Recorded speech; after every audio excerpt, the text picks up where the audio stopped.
The Song of Amaka. In the ancient kingdom of Umunze, nestled between the mighty Uli Hills and the whispering palms of the Mamu River, lived a prince named Ahamefuna. My name will not be lost.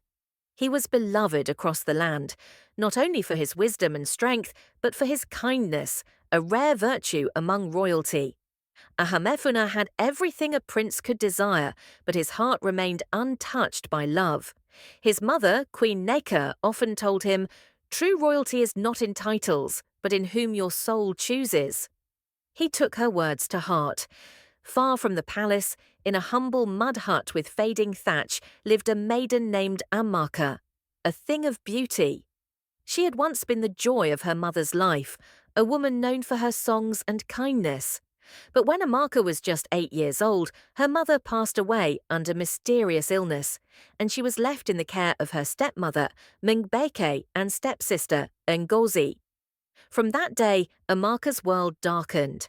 Not long after her mother's burial, Amaka woke up blind. Her tears were constant, her cries echoing into the cold dawns. Some said it was a curse. Others whispered that sorrow had stolen her sight.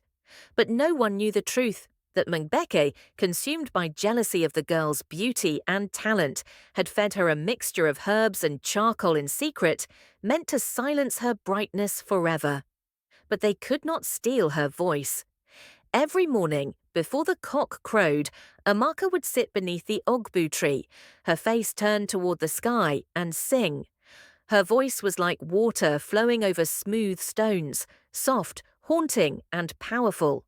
Her sorrow wove into the songs, stories of her mother, the pain of loneliness, the yearning for love. Her music carried far. One morning, Prince Ahamefuna was returning from a hunt near the outskirts of the forest when he heard the voice.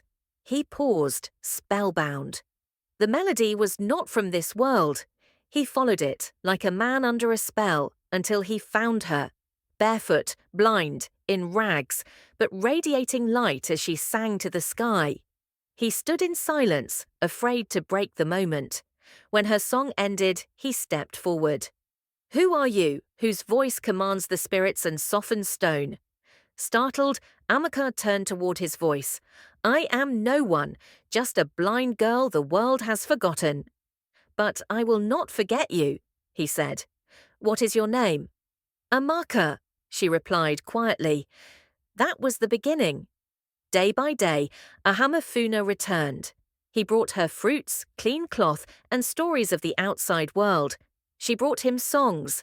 Her blindness did not hide her beauty, the grace in her hands, the way her smile lit the air, the strength in her voice. He fell deeply, helplessly in love. But the palace was not ready for a blind commoner as their queen. Rumors rose like wildfire. The king, Igwe Odionu, forbade the union. "She is blind, broken, a singer from the bush," he roared. "She will not sit beside my son on the throne." But Ahamefuna stood firm. "I would rather live in the forest with her than rule a kingdom with a loveless heart." Touched by his conviction, Queen Neka sought the wisdom of a seer. The old prophetess told her, "The girl is not cursed, but chosen. Her voice carries healing. Through her, light will return." One night, as the new moon rose, Amaka had a dream of her mother. She stood by the river, holding a bowl of water and whispering, "Wash your face, child. Let the truth cleanse the pain." At dawn, Ahamefuna brought her to the sacred stream. With trembling hands he helped her wash her face. As the cool water touched her eyes, a sharp pain shot through her skull, and then darkness broke into blinding light. She could see.